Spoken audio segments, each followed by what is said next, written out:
안녕하세요. 지안지안 쌤이에요. 31번부터 다시 이어서 시작하겠습니다. 31번.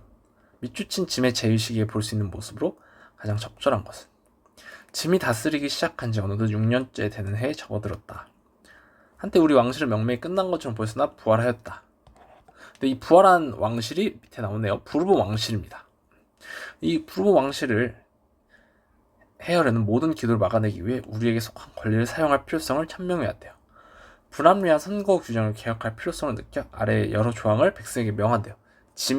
내가 짐이 이런 아래 세 가지 조항을 백성들에게 명하니까 잘 들어라 이런 거죠.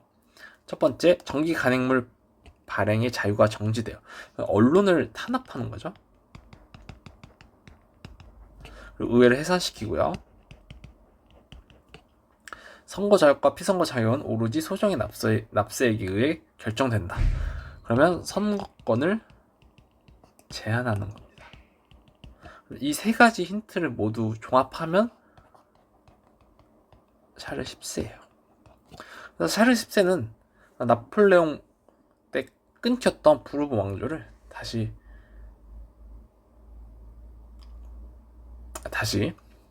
이제 나폴레옹 때 부르보 왕조가 끊겼다가 루이 18세가 부르보 왕조를 다시 부활시켰어요. 나폴레옹 유배하고 그 다음에 샤르 10세가 들어서서 부르보 왕실을 이끌었고 이제 여러 가지 이런 탄압 정책, 전제 정치를 실시한 겁니다.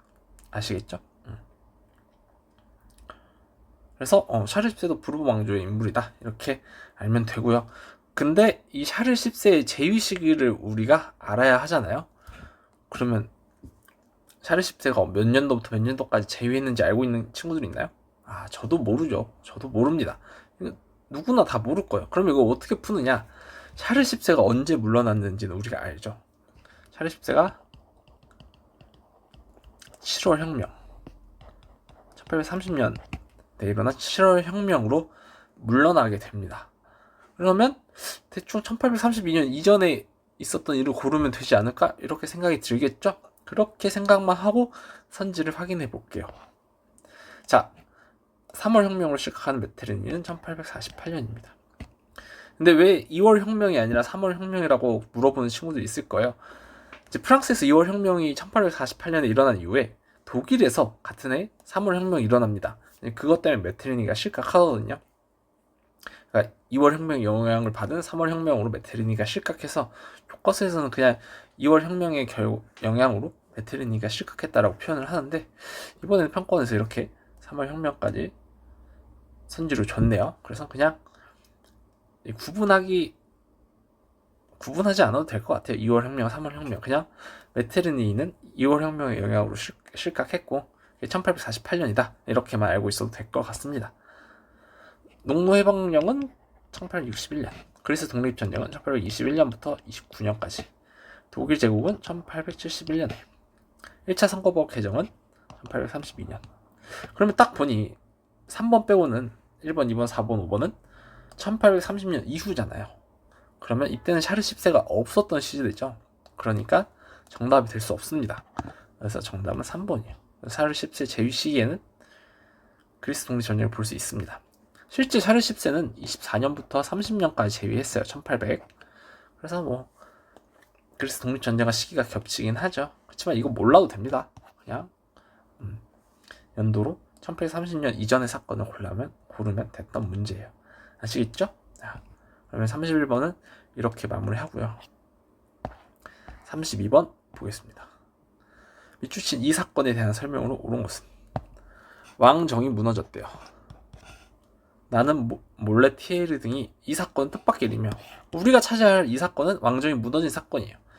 그래서 단순한 우연일 뿐이라고 말하는 것을 썼대요. 이들은 왕정 아래서 일해왔기 때문에 왕이 폐위된 것이 바로 그의 실정 탓이었다는 사실을 쉽게 인정할 수가 없었대요. 하지만 이 사건이 발생한 데에는 구조적인 원인도 있었대요. 지난 30년간 산업화로 많은 노동자가 생겨난 점, 사회의 근간을 바꾸면 빈곤 퇴치가 가능하다는 최근 정치경제학 이론을 다수가 믿기 시작한 점 등이 그 예이다. 공화정이 왕정을 이었고 그 공화정을 제국이 이었으며 그 제국을 왕정이 이었고 그 다음 또 왕정이 들었을 때 사람들은 변형의 시대가 끝났다고 믿었다. 하지만 변형의 시대는 다시 시작되었다. 요게 가장 큰 핵심적인 키워드죠. 일단 산업혁명과 정치경제학을 통해서 이게 19세기 정도 인물 알 수 있어요. 산업혁명 이후에 이 정치경제가 사회주의에 관한 내용이거든요. 이게 19세기에 들어섭니다. 그래서 어느 정도 19세기, 18세기에서 19세기? 그냥 19세기라고 알고 있으면 유추할 수 있고요. 그 다음에 이제 가장 큰 키워드가 이거예요. 우리가 왕정이 묻어진 사건을 찾아야 되는데 그 이전의 상황을 한번 보겠습니다.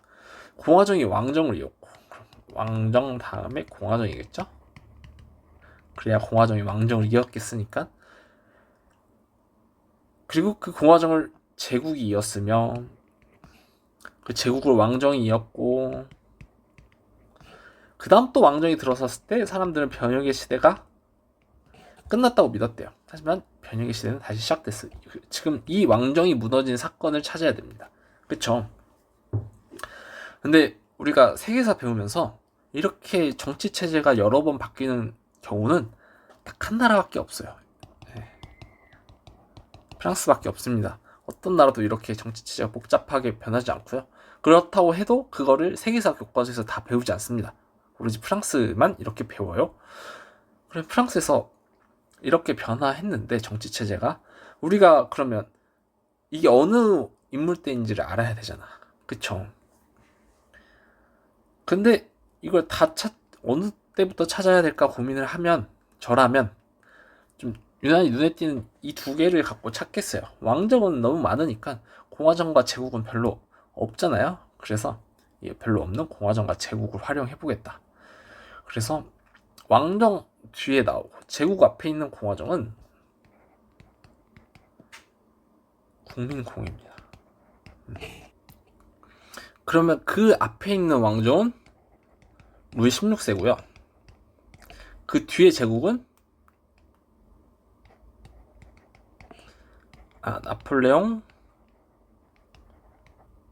1세를 의미합니다. 나폴레옹 3세가 왜 안 되냐면 이 제국이 왜 나폴레옹 3세가 안 되냐면 나폴레옹 3세도 앞에 제2공화정이라고 있어요. 제2공화정이 들어섭니다. 그쵸? 그치만 나폴레옹 3세 이후에는 다시 제3공화정이 들어서요. 그럼 이 뒤에 왕정이 올 수가 없죠. 뒤에는 공화정이 와야 돼. 그래서 나폴레옹 3세는 안 되는 겁니다. 그래서 왜 나폴레옹 3세가 안 될까라고 생각하는 학생들은 나폴레옹 3세가 안 되는 이유를 찾아보셔야 돼요. 아시겠죠? 그래서 나폴레옹 3세는 안 되고 이 나폴레옹 1세 뒤에 왕정은 샤르 10세고요. 교과서상으로 샤르 10세 이후에 루이 필리프죠. 그래서 루이 필리프의 왕정이 묻어진 이 사건, 프랑스 2월 혁명이 미추친 이 사건입니다. 그래서 미추친 이 사건, 2월 혁명의 배경 중에 하나는 산업화로 많은 노동자가 생겨났다는 점도 있어요. 그래서 당시 루이 필리프는 재산에 따른 제한 선거제를 실시했는데 그 많은 노동자들이 노동자의 선거권을 요구하면서 2월 혁명이 일어나기도 했습니다. 아시겠죠? 그래서 이 문제는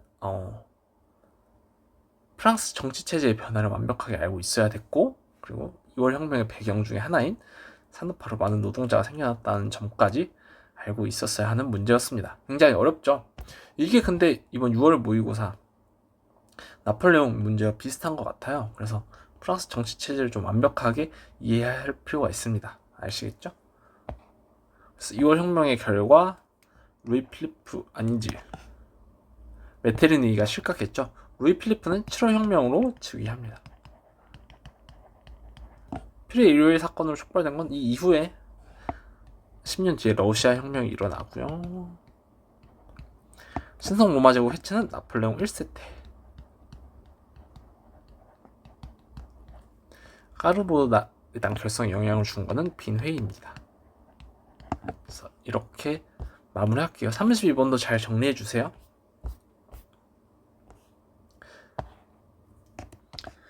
33번 각 국가에 대한 설명으로 옳은 것은 가와 전쟁이 발발함에 따라 오스트리아 제국 황제 프란츠 요세프 1세는 즉시 연방회의를 소집하여 국가 대다수의 자원을 이끌었대요. 그러나 오스트리아는 개전 3주 만에 홀슈타인 지방을 상실했고 퀘니그레츠에서는 주력군마저 대패했다. 그 결과 프란츠 요제프 1세는 가가 연방의 통일을 주도하는 것을 막을 수 없게 되었고, 자국이 배제된 오스트리아죠 통합안을 무조건 인정해야 하는 굴욕도 감내해야 했다. 이게 독일 통일 과정을 물어보는 문제입니다. 그래서 프로이센이 오스트리아와 전쟁 수립 이후에 프로이센 주도의 통일안을 통과시켜요. 거기에 오스트리아는 빠지게 됩니다. 그래서 가가 프로이센이에요. 그래서 이제 프로이센 주도 오스트리아는 뺀 통일안을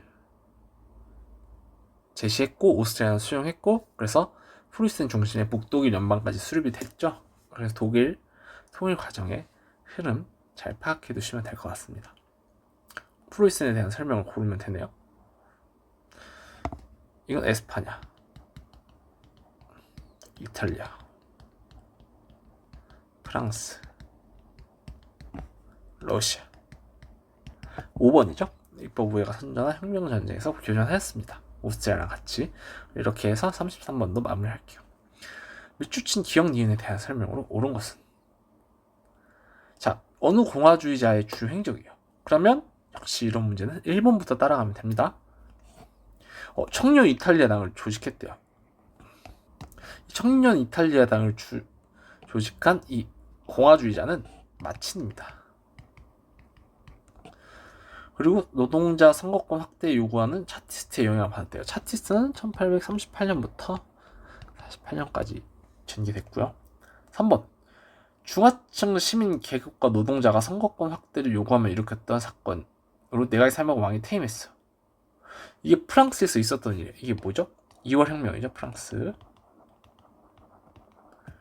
그리고 이탈리아에 가서 토리노가 이탈리아인지 알아야 됩니다. 새로 생겨난 국가가 공화국이길 원했으나 국왕 주도의 통일, 이건 이탈리아가 통일된 거죠. 어쨌든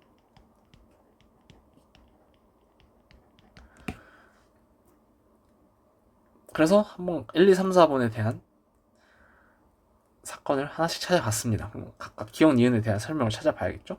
테르미드로 반동으로 이어진 국민공회 때죠. 로베스피르의 전제 정치 때문에 테르미드로 반동이 이어졌고요. 샤르 10세가 퇴위한 건 7월 혁명입니다. 2월 혁명으로 빈체제가 붕괴했고, 알자스 로렌츠방은 프랑스 프로이센 전쟁 때 프로이센으로 알자스 로렌이 넘어갔고요. 비렐렘 1세의 제국 선포로 완결된 건 독일 통일입니다. 이게 이탈리아 땅이기 때문에 독일 통일일 수가 없어요. 그래서 이 토리노가 이탈리아 땅인 거를 알았어야 합니다. 아시겠죠? 34번도 이렇게 마무리하겠습니다. 35번, 여기서부터는 서아시아네요. 한번 서아시아에도 어떤 문제가 작년에 출제됐는지 살펴보겠습니다. 35번, 왼쪽에 필리포스 2세의 뒤를 이은 마케도니아의 왕이래요. 누구예요? 알렉산드로스죠?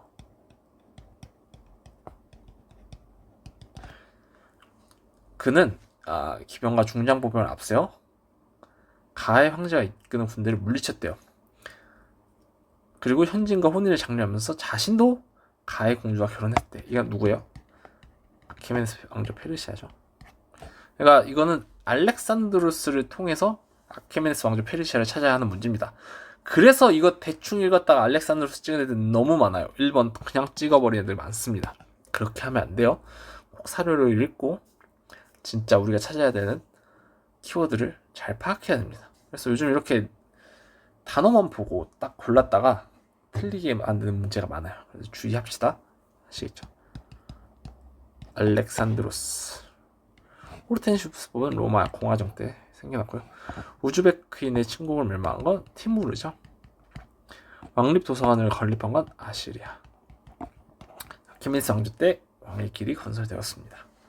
자, 36번, 가나 왕조에 대한 설명을 옳은 것은, 가와 나 모두 이란 계통이 세운 왕조래요. 알렉산드로스 제국의 분열을 틈 타 아르사케스 1세에 의해 세워진 가는 한과 로마 제국 사이에 위치해서 동서교역을 번영을 누렸고, 이란 계통이 세웠는데 한과 로마 제국 사이에서 중계 동서교역으로 번영을 누렸다? 파르티아 바로 튀어나와야 됩니다. 아시죠? 이 로마 대립하다가 나의 멸망했대요. 파르티아를 멸망시킨 나는 누구예요? 3세기 초에 특히 성립됐고 메소포타미아에서 인더스 강이는 대제국으로 건립했대. 그리고 비잔티움 제국이랑 계속된 전쟁으로 왕실과 어쨌든 국력이 약해졌대. 누구예요? 대놓고 힌트를 많이 주죠. 사산 왕조 페르시아입니다.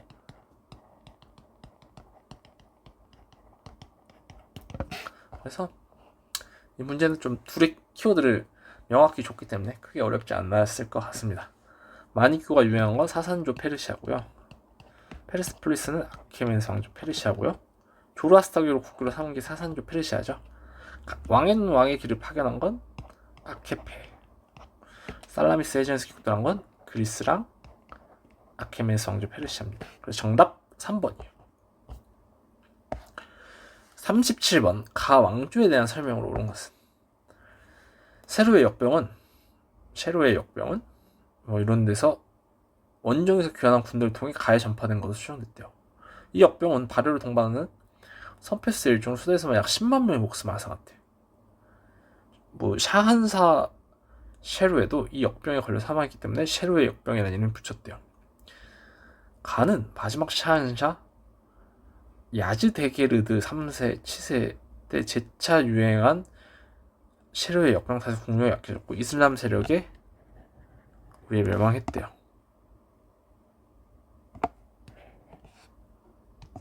자, 첫 번째 키워드 이슬람 세력에 의해 멸망했어요. 그리고 두 번째 키워드는 콘스탄티노폴리스 원정에서 귀환한 군대를 통해 가에 전파했대. 콘스탄티노폴리스가 어디죠? 어디의 수도예요? 비잔티움의 수도죠.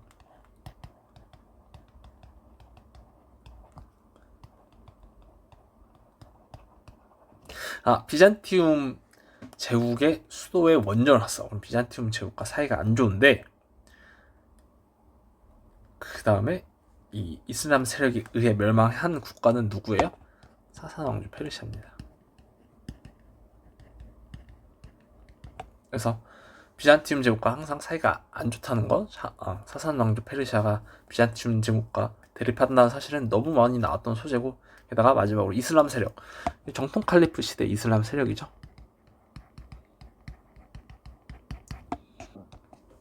이슬람 세력에게 멸망한 것까지를 찾아서 이 두 가지 키워드를 통해 가가 사산 왕조 페르시아인 걸 알 수 있습니다. 밀레트제드는 오스만, 탈라스는 아바스, 조라스트를 국교로 삼았고요. 아잔타 석굴 사원은 국타, 코르도바 중심으로 발전한 건 후오마이야 왕조입니다. 그래서 정답 3번이에요. 38번 가 왕조에 대한 설명으로 옳은 것은 가를 멸망하게 하시고 우리로 하여금 예언자 무함마드를 계승하도록 인도하시 알라께 찬양을 드립니다. 백성들이여 이제 비로소 천지에서 빛이 발하고 태양의 낫의 근원에서 솟구치고 달이 자신의 자리에 내려앉았습니다. 활을 만든 자가 그것을 집어들자 화살이 그에게 되돌아오듯 칼리프에 걸리는 예언자의 가문으로 되돌아왔습니다. 알렉께서는 제4대 칼리프가 살해당하자 칼리프직을 독점 세습했던 우리 우마이야 왕조. 근데 맞서 우리가 승리할 수 있도록 도우셨습니다. 자, 우마이야 왕조 쉽게 찾을 수 있겠죠? 히지라를 단행한 건 무함마두고요. 이스파한을 수도 삼은 건 사파비. 이베리아 반도까지 진출한 게 우마이야 왕조고요. 시아파의 지원을 받아 개창된 건 아바스. 탈라스, 이것도 아바스네요. 정답 3번. 아시겠죠? 39번입니다.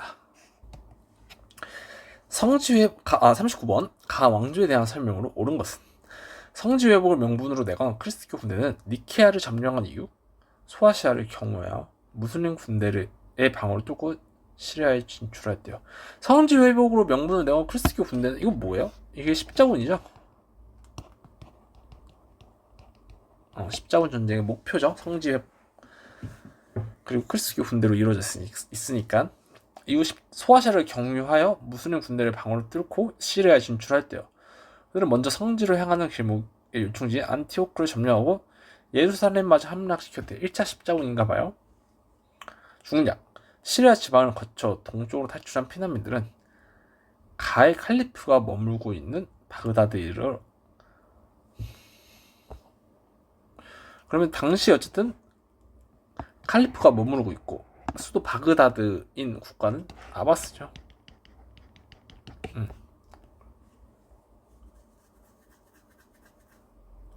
그래서 이 보면 이 피난민들 있잖아요. 이 피난민들이 셀주크 티르크 애들이에요.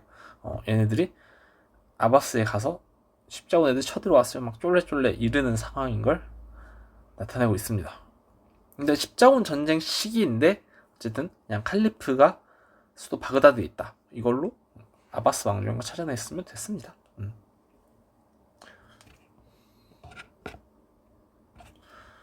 술탄 시험을 받았다. 이게 셀주크고요. 2번 아바스가 탈라스 전투에 승리했죠. 이베리아 반도까지 진출한 건 우마이야. 아프간족의 침을 세테한 건 사파비.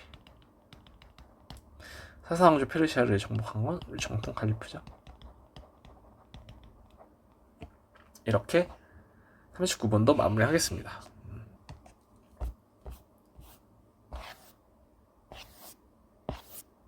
안 넘어가요. 자, 40번 미추친 술탄에 대한 설명으로 옳은 것은. 그러고 보니까 술탄의 칭호를 받은 건 셀주크도 있지만 오스만도 있네요. 그래서 오스만까지 알아두면 좋을 것 같습니다.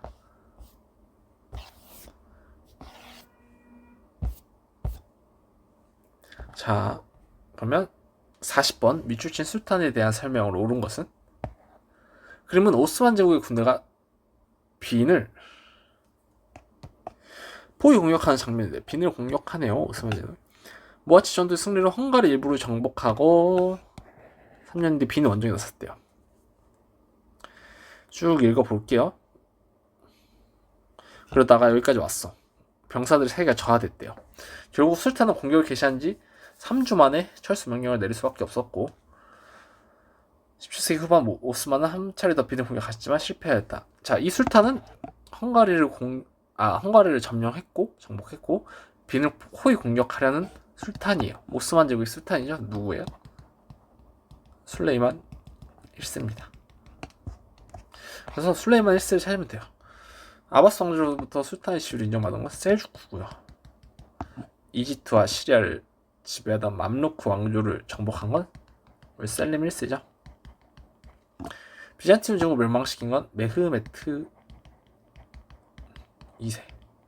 그래서 연합 함대를 물리친 건 술레이만 1세고요. 징기스칸의 후예를 자체해서 몽골 제국의 재건을 내세운 건 티무르입니다. 아시겠죠?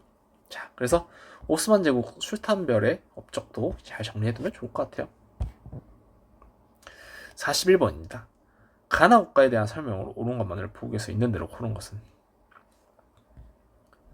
가의 주요 전적지. 헝가리에서 승리했대요. 가가 오스만이죠. 앙카라 전투. 나의 수도 사마르칸트에서 출병한 군대와 전투를 했으나 패배했다. 앙카라 전투는 교과서에 나옵니다. 누구랑 싸운 거예요? 오스만이랑 티무르랑 싸운 거예요. 근데 저기 사마르칸트에서 온 나의 군대는 티무르죠. 사마르칸트가 티무르의 수도였으니까. 그래서 나는 티무르, 가는 오스만입니다. 정답. 기억. 북아프리카의 트리폴리를 점령하였다. 맞죠? 무함마드 알리를 이집트 총독으로 삼은 것도 맞고요. 몽골 제국의 재건 내세운 티무르입니다. 5번이요. 자, 이 트리폴리가 굉장히 핫했는데 이게 처음 등장한 지명이고 이건 여기에 어딘가 있어. 트리폴리라는 지역이. 그러면 우리가 교과서를 봤을 때 이게 금성 교과서에 있는 지도입니다. 트리폴리가 여기 있네. 여러분, 이 트리폴리 한번 나왔다 해서 그러면 오스만이 차지하고 있는 이 지역 다 외울 겁니까? 안 되죠. 이렇게 따지면 세계사 개념서만 900페이지가 넘어갑니다. 개념 강의만 90강 들어야 돼요. 그냥 트리폴리에 집중할 게 아니라 우리가 오스만은 맘루크 왕조를 정복한 이후에 아프리카에 걸친 세 대륙을 차지했다. 이렇게 개념은 알고 있잖아요. 오스만이 북아프리카까지 차지했다. 그냥 북아프리카까지 차지했다라는 개념은 알고 있으니까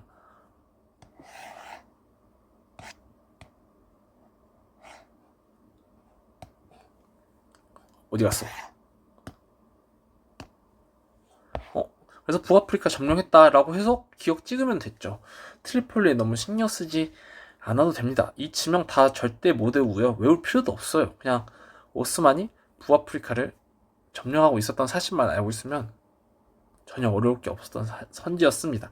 그래서 이렇게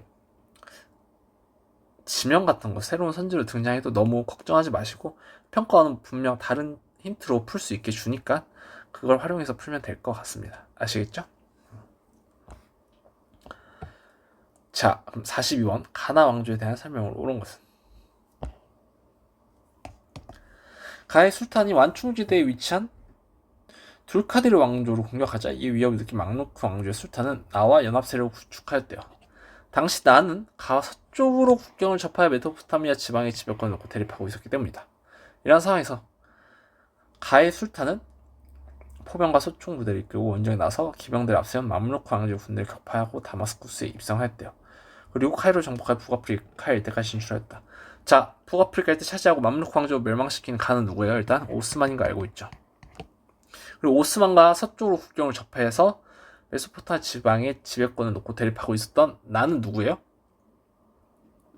이 사팝입니다. 여러분 이 지도 보이죠? 이게 작년 EBS에 등장했던 지도입니다. 가가 오스만이고 나가 사팝이에요. 지도를 보면 여기 메소포타미아 지방 여기 보이죠? 여기가 그 티그리스랑 유프라테스 강이잖아요. 이거 보이죠? 이 서쪽에 이스파한 입장에서 서쪽으로 오스만과 대립하고 있는 거 보입니까? 오스만과 국경을 접하고 있죠. 이 지도를 글로 풀었던 문제가 등장한 겁니다. 그래서 EBS는 연계 문제였어요. 그래서 EBS를 꼼꼼히 봐야 한다. 아시겠죠?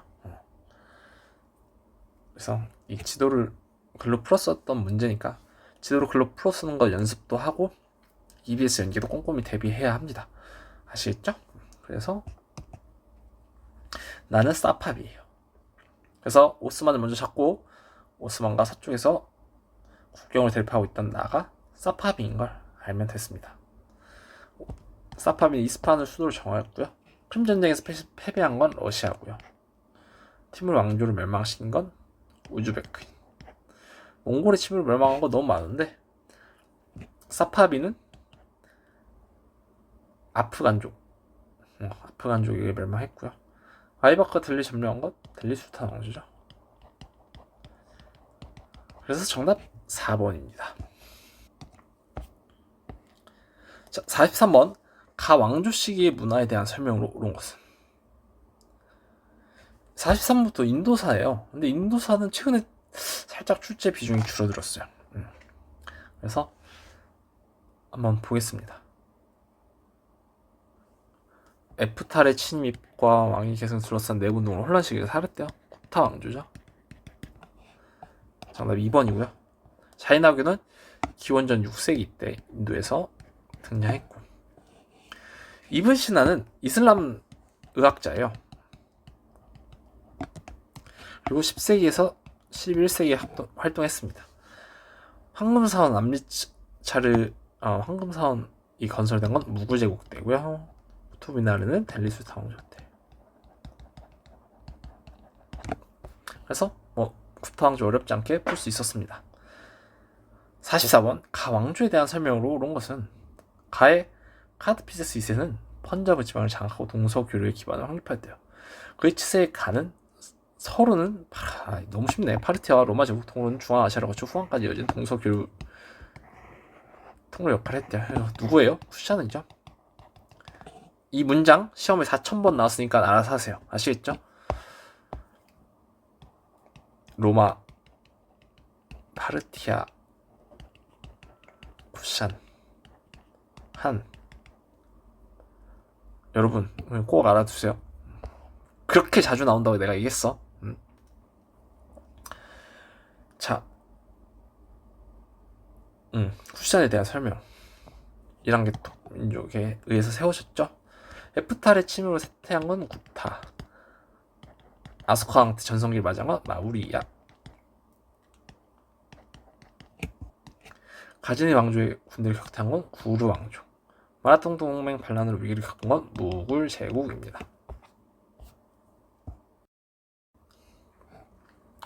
자, 45번. 밑줄친 이 반란에 대한 설명으로 옳은 것은 이번 반란은 기존 군대 반란과 다르다. 사병들이 자기 손으로 백인 장교를 처단한 점, 사병들이 스스로 종교적 반목을 벌이고 단결한 점, 델리를 점령, 황제를 복권시킨 점, 그리고 동인도 회사에 대한 불만은 노골적으로 드러냈다. 세포이의 항쟁이죠. 동인도 회사 사병들, 용병들이 주도한 거고 종교적 이유에서 시작했으나 힌두교든 이슬람교든 기존의 종교적 이유를 버리고 단결했다. 이런 점도 있고요. 델리를 점령했다까지 알아두시면 될 것 같습니다. 람보안 로이가 주도한 건 브라흐마 사마지 운동이고요. 롤러법 시행에 반대한 그냥 간디의 비폭력 운동 이런 거 있고요. 플라시 전투는 그냥 영국이랑 프랑스가 인도 차지하려고 싸우다가 일어나는 전쟁이고요. 벵골 분할령을 취소하는 결과를 가져온 건 콜카타 대회입니다. 정답 5번. 스태포 항쟁으로 인도 통치 개선법이 제정되었죠. 46번. 미주친 황제 시기에 있었던 사실로 옳은 것은 이 그림은 궁정화가인 비치르트가 그린 상상도로 제국의 황제가 아들 장가르가 아닌 손자 샤자한에게 죄송합니다. 너무 못 읽네요. 손자 샤자한에게 왕관을 전해주는 모습을 묘사하고 있습니다. 실제로는 자한기르가 왕위를 이었지만 비치트르는 샤자한을 제국의 진정한 계승자로 그렸습니다. 샤자한은 힌두교도에게 부과했던 성지 순례 세금 폐지, 비이슬람교도의 지지야 폐지 등 조부의 종교적 관용 정책을 계승했습니다. 자, 샤자한은 이 밑줄친 황제의 손자예요. 그럼 거꾸로 이 샤자한의 조부는 누구예요? 우리가 찾아야 될 밑줄친 황제죠. 그래서 비이슬람교도의 지지야를 폐지했던 조부는 누구예요? 아크바르죠. 그래서 아크바르의 업적을 찾으면 됩니다. 정답 4번이고요. 인도 북부에 걸친 대제국을 형성했고 아크바르는 인도 북부까지 차지했고요. 인도 남부, 데칸권 이남까지 차지한 건 아우랑제부입니다. 아시겠죠? 이거 두 개 구분해서 알아두면 됩니다. 쿠투미나루는 델리 술탄 때, 고르 왕조의 침략을 받은 건 가즈니 왕조. 델리 술탄 왕조 시대가 종식된 건 바부르가 무굴 제국을 건국하면서죠. 타지마할은 샤자한 때 조성됩니다. 아시겠죠? 이렇게 해서 46번도 마무리할게요. 일본사입니다. 일본사도 크게 어렵지 않아요. 걱정하지 마시고 그냥 각 시대별 막고별 특징만 잘 정리해 두시면 될 것 같습니다. 47번. 자료를 활용한 탐구활동으로 가장 적절한 것은 400년간 이어진 땡땡땡 시대에는 외래 문물을 일본의 풍토와 기후에 맞게 소화하는 경향이 있었다. 겐지 이야기 등등등 이런 게 있었던 시대는 헤이안이죠. 헤이안 시대는 후풍 문화가 발달해 그게 외래 문물을 일본 풍토와 기후에 맞게 소화하려는 문화였습니다. 정답 1번. 후풍 문화의 특징 살펴본다. 헤이안 시대의 특징이고요. 도다이사는 나라 시대 때, 원의 침공은 가마쿠라 때,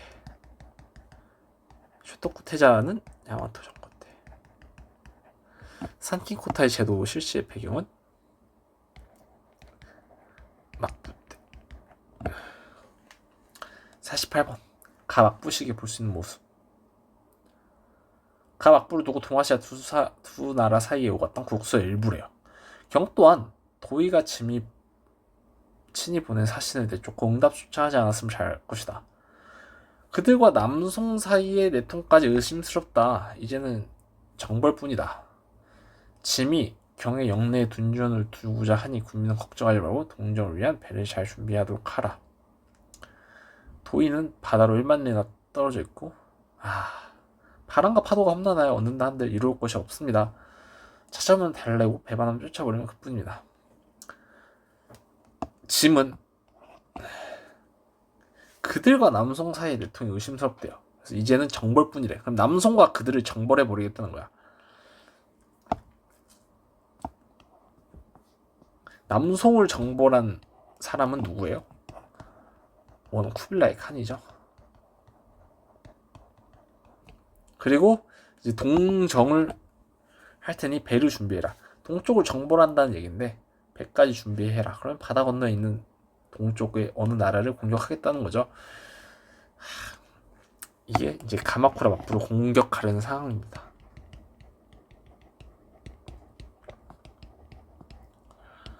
그래서 왕 쿠빌라이 칸은 가마쿠라 막부까지 공격했었죠. 그리고 기본 개념이니까. 그래서 이 사료를 통해서 남송을 정벌한 인물이 원 쿠빌라이 칸이고, 쿠빌라이 칸이 바다 건너에 동정을 나서는 걸 통해서 가가 가마쿠라 막부인지 알아냈으면 됐습니다. 아시겠죠? 정답 1번입니다. 이때 가마쿠라 막부 때인데요. 가마쿠라 막부 때는 일본 특유의 봉건제가 실시돼요. 그래서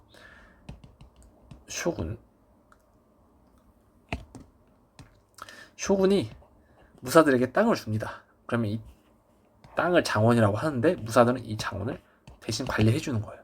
그래서 둘 간에 쇼군은 무사에게 땅을 주고 무사는 쇼군에게 충성을 바치고 땅을 관리하는 이 둘 간의 관계를 봉건제라고 합니다. 일본의 봉건제예요. 그래서 이게 가마쿠라 막부 때인지 알아두시면 되겠습니다. 아시겠죠? 테지마는 에도 막부 때, 견수사는 야마토 정권 때죠. 다이카 게신도 야마토. 가만무역은 무르마치 막부 때. 잘 정리해 두시면 되겠습니다. 자, 다음 49번입니다. 하나씩 사이에 있었던 사실을 옳은 것은 중국 황제 서신에 황제가 외황에게 안부를 묻는다. 군신들은 이것은 중국의 황제가 제후의 왕에게 서신을 보낼 때의 예입니다. 라고 이의를 제기했대. 다음 쇼토쿠 태자가 황이란 글자는 함부로 활용하는 글자가 아니다. 라고 군신들의 주장을 일축하였대요. 그리고 중국 사신들에게 답서를 보내고 후한 접대를 하여 귀국시켰대요. 쇼토쿠 태자가 있을 시기네요. 그럼 6세기에서 7세기로 볼 수 있습니다. 다음 스가와라노 미치자네가 상소하기를 중국에 있는 승려 축한이 상인 왕누를 통해 보내온 문서에 의하면 지금 중국은 반란이 끝난 지 얼마 되지 않아 수도 장안이 혼란한 모습을 보이고 있대요. 수도가 장안인 국가는 당나라죠. 근데 이때 반란이 끝난 지 얼마 안 됐대. 줄줄 읽어보다가 중국 문물 수용을 위한 사신 파견이 중지되었대요.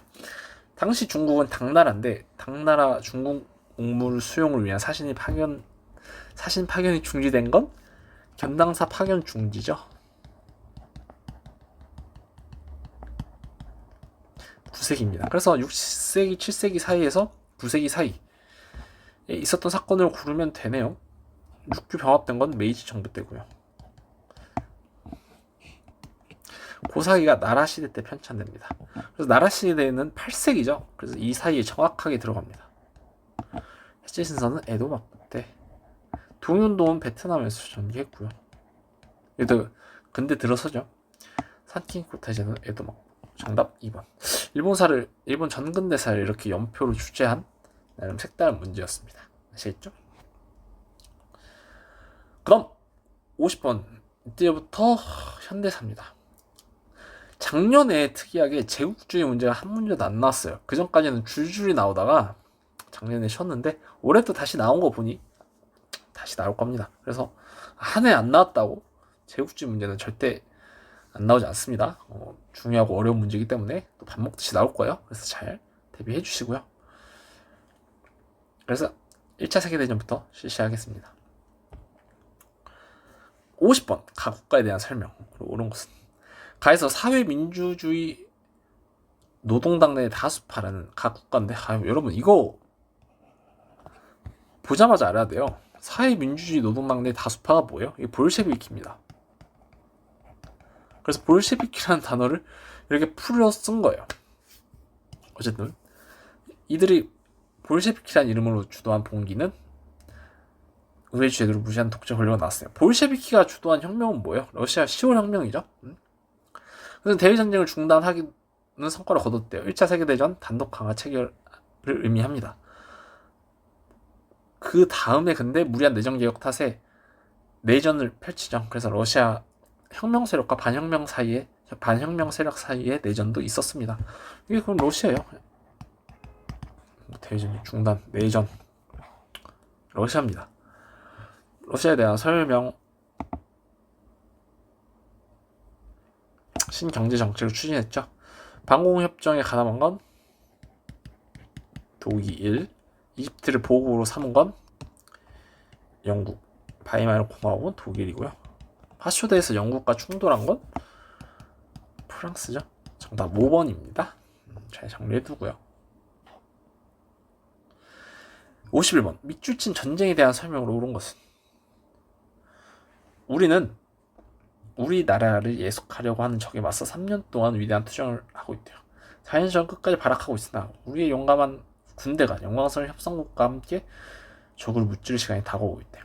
지금 국내에서 발생한 소요가 이 결혼한 싸움을 성공적으로 지속해 나가기 어렵게 만듭니다. 이 결정적인 시기에 국민이 단결하고 모든 힘을 모아 전쟁에서 신속한 승리를 거두는 것이 우리의 의무라고 생각합니다.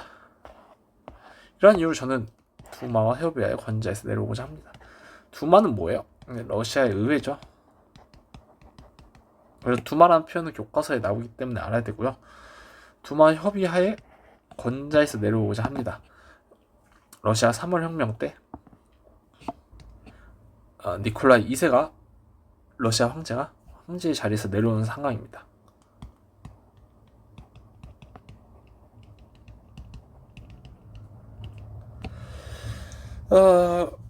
그렇고 그러면 이게 러시아 혁명 때 러시아 황제가 내려오는 상황이죠. 그럼 1917년이야.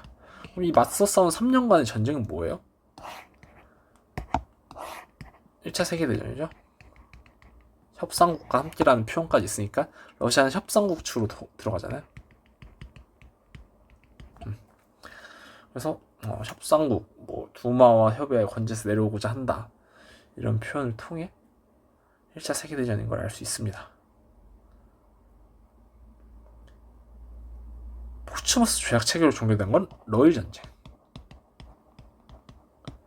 BC 정부 수립되는 배경이 된 건 2차 세계대전. 신성 로마 제국 해체에 영향을 준 건 나폴레옹 정복 전쟁. 필리핀 대한 지배권을 두고 대립한 건 미서 전쟁이라고 합니다. 미국과 에스파냐가 싸운 전쟁이라고 해서 오스트리아 헝가리 제국이 붕괴된 결과를 가져왔죠. 1차 세계대전 결과. 그래서 1차 세계대전에 정리해 두시고요.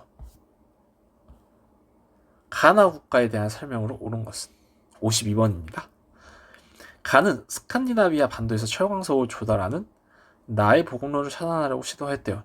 이에 나가 먼저 덴마크를 공격하여 승리를 거두었대. 그리고 이어서 룩셈부르크,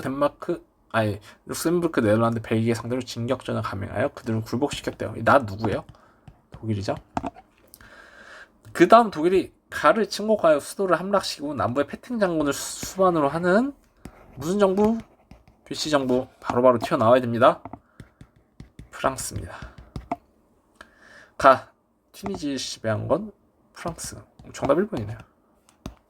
헤레로족 공기 진압한 게 독일. 파쇼다 사건을 연구와 충돌한 건 프랑스. 호르무즈 마카오 등 거점 항구를 장악한 건 포르투갈. 폴란드를 분할 점령한 건 프로이센, 오스트리아, 러시아입니다. 정답 1번. 53번. 가 전쟁 중 있었던 사실을 옳은 것은, 이 장면은 가 전쟁 당시 독일 점령이 서쪽 끝에서 전면 공세를 개시한 영국 군대의 모습을 촬영한 것입니다. 이 작전의 의미는 무엇인가요? 이때 유럽에서 독일군의 패전이 이미 유력했대. 자, 독일군의 패전이 유력한 전쟁은 두 개예요. 1차 아니면 2차. 왜 패배를 했냐? 무리하게 동부로 전선을 확장하다가 1년 전에 그 전선에서 결정적 패배를 당했대. 이게 무슨 전쟁이야? 스탈린그라드 전투죠. 그래서 이미 2차인 걸 확실할 수 있겠네요.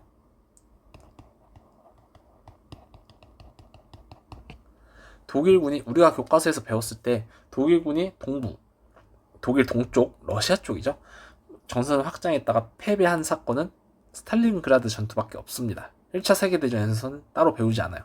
그렇기 때문에 스탈린그라드 전투로 2차 세계대전인 걸 확인할 수 있고요. 그리고 이 작전의 의미를 찾자면 독일을 동서양 벽면에 석공하는 구도를 만듦으로써 2차 세계대전에 종식을 앞당겼다. 1차 세계대전은 독일에서 일어난 그 킬군항 수병들의 반란으로 독일이 무너졌다면, 2차 세계대전은 양쪽 서쪽에서는 노르망디 상륙작전, 동쪽에서는 러시아 군대의 공격 때문에 독일이 항복을 하게 됩니다. 그래서 멸망하는 과정 역시 2차 세계대전이었다, 이렇게 알 수 있어요.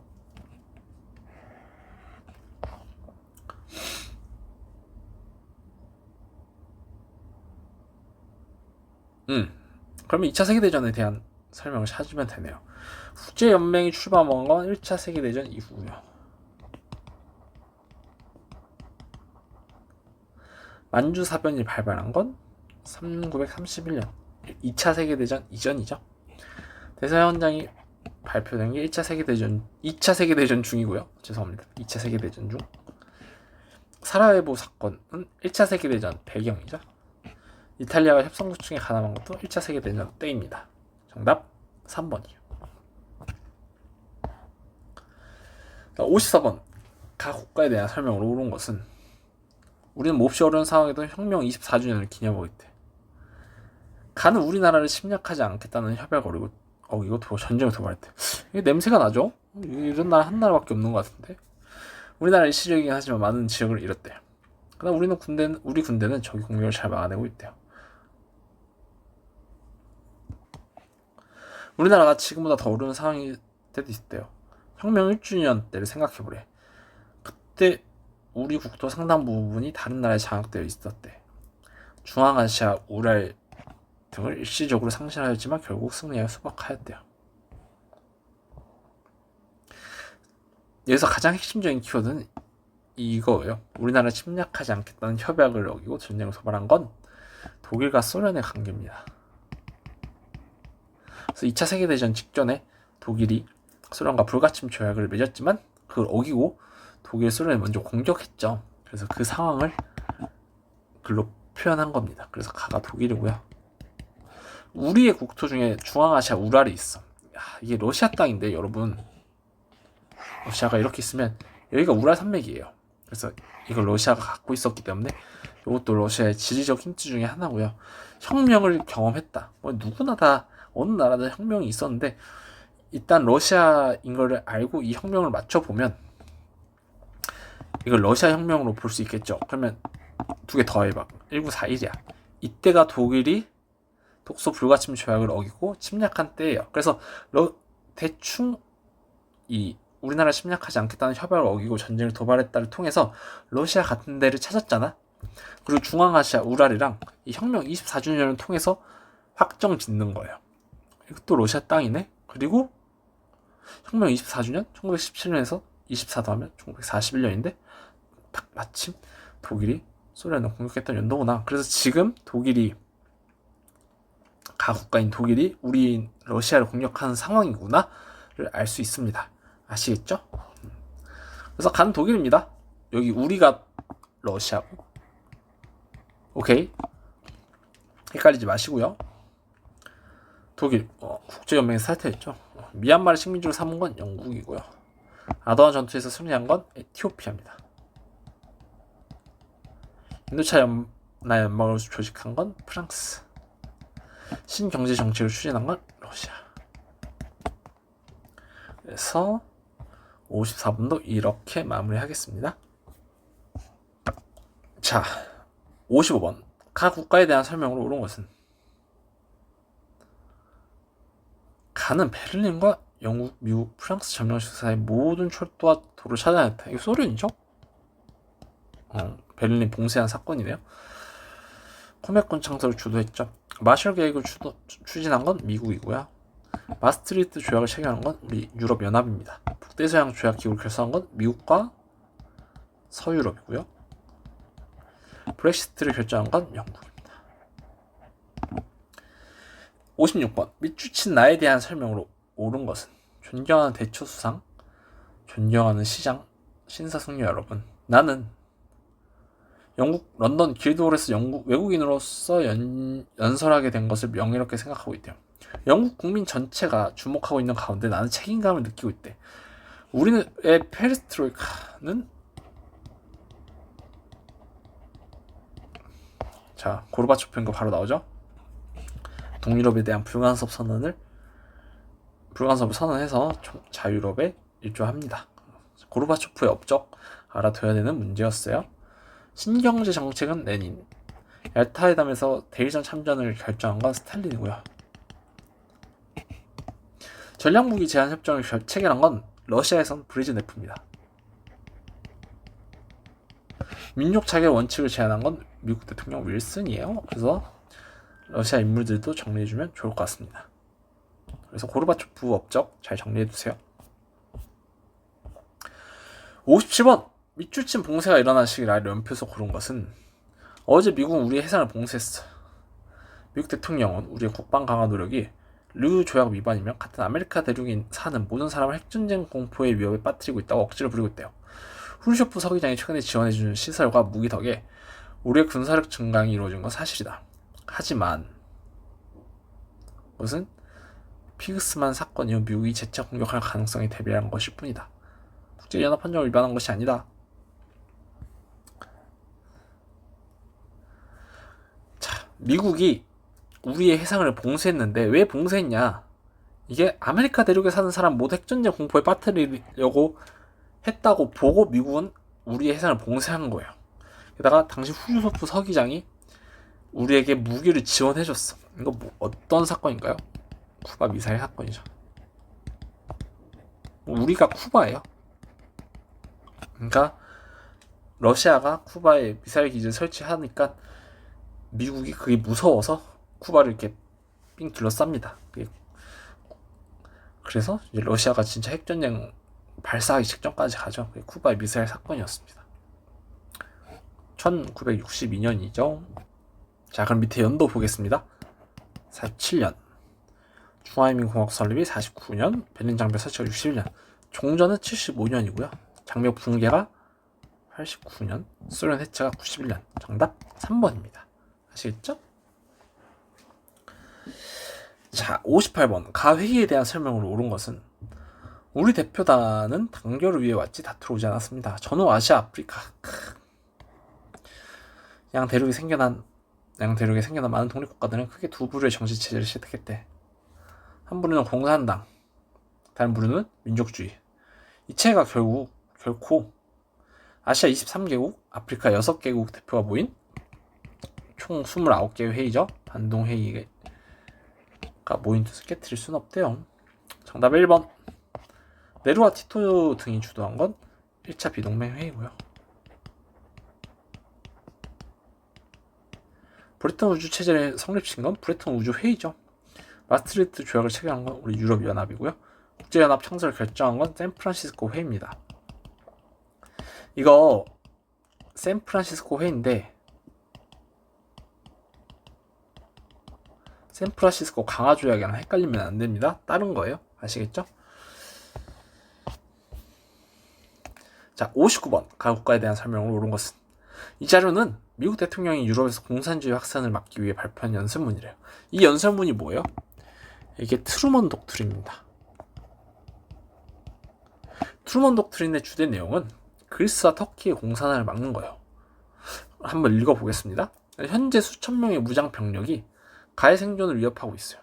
공산주의자들의 조종을 받는 이들은 여러 지역, 특히 북중 국경에서 위협을 가하고 있습니다. 공산주의자들이 가를 위협하고 있는 거예요. 그럼 가는 그리스나 터키 둘 중에 하나라는 생각이 들어야 됩니다. 국제기구가 현재 이 혼란스러운 사태뿐만 아니라 가와 그 북쪽 국경선에 접해있는 알바니아, 유고슬라비아, 불가리아 간에 발생한 국경 분쟁에도 조사하고 있습니다. 이 그리스와 터키 중에 하나인데 북쪽 국경선에 알바니아, 유고슬라비아, 불가리아가 붙어있는 가가 어딘지를 알았어야 돼요. 그래서 이 가가 그리스입니다. 그래서 자, 이 문제를 어떻게 푸냐면 일단 트루먼 독트린 걸 먼저 파악하고, 트루먼 독트린은 그리스랑 터키의 공산화를 막기 위해 발표한 건데 그리스랑 터키 북쪽에 알바니아, 유고슬라비아, 불가리아가 있는 국가는 그리스였다. 이렇게 찾아내면 돼요. 아시겠죠? 정답. 오스만 제국으로 독립했죠. 독립전쟁을 통해서. 삼국 방공협정을 체결한 건 얘네고요. 사라예보 사건이 발생한 건 오스트리아 헝가리 제국입니다. 무스타파 케말이 공화국을 수립한 건 터키, 튀르키죠. 제가 터키라고 했는데 정식 명칭은 튀르키입니다. 바뀌었기 때문에. 빌리 브란트가 동방 정책을 추진한 건 서독. 그래서 정답 3번이에요. 이거 59번 문제 어려웠어요. 그래서 잘 정리해 두시면 좋을 것 같습니다. 60번 마지막 문제네요. 가나 국가에 대한 설명으로 옳은 것은. 폴로 작전은 미국의 적대적이었던 국가를 방문하려는 키신저의 외교 활동을 뜻한 용어대. 키신저는 우호적인 국가를 방문한다고 표면적으로 발표했지만 실질적으로 적대적이었던 가를 방문하고자 했대. 이는 이듬해 닉슨 대통령의 방문을 위한 재반상을 협의한 사실 조치였대요. 다시 닉슨 대통령은 나를 견제하는 방법으로 이 방법을 취재했대. 이는 미국 대통령으로서 가의 국공내전 이후 중국이죠. 최초의 공식 방문이었대. 가 역시 나의 대의 정책을 비판하면서 입으로는 형제라고 주장하지만 실제로는 코메콘을 주도하는 에르나를 마음대로 집어넣고 짜고 있다. 소련이죠. 둘이 당시 사이가 안 좋았어요. 그래서 닉슨이 소련을 견제하기 위해 중국과 좀 친하게 지내려는 모습을 보입니다. 만주사변을 일으킨 건 일본. 얄타 회담에 참가한 건 미, 영, 소고요. 미국 등과 함께 독일을 분할 점령한 거는 소련이 맞죠. 바엔사 자유노조 총선에서 승리한 건 폴란드고요. 전략 무기 제한 협정은 미국과 소련이 체결합니다. 그래서 정답은 3번이에요. 자, 이렇게 60문항 다 해설했고 작년에 어떤 문제가 출제됐는지 한번 흐름을 쫙 살펴보시기 바랍니다. 그리고 문제를 그냥 푸는 게 아니라 저처럼 분석해서 어떻게 풀어야 될지까지, 어떻게 풀어야 할지까지 잘 가져가시면 좋을 것 같아요. 아시겠죠? 궁금한 점 있으면 언제든 물어봐 주시고, 이것도 기출문제는 한 번 풀고 끝이 아니라 여러 번 분석해야 되니까 꼭 여러 번 분석해 주시길 바랍니다. 아시겠죠? 네, 그러면 그동안 고생 많았습니다. 안녕.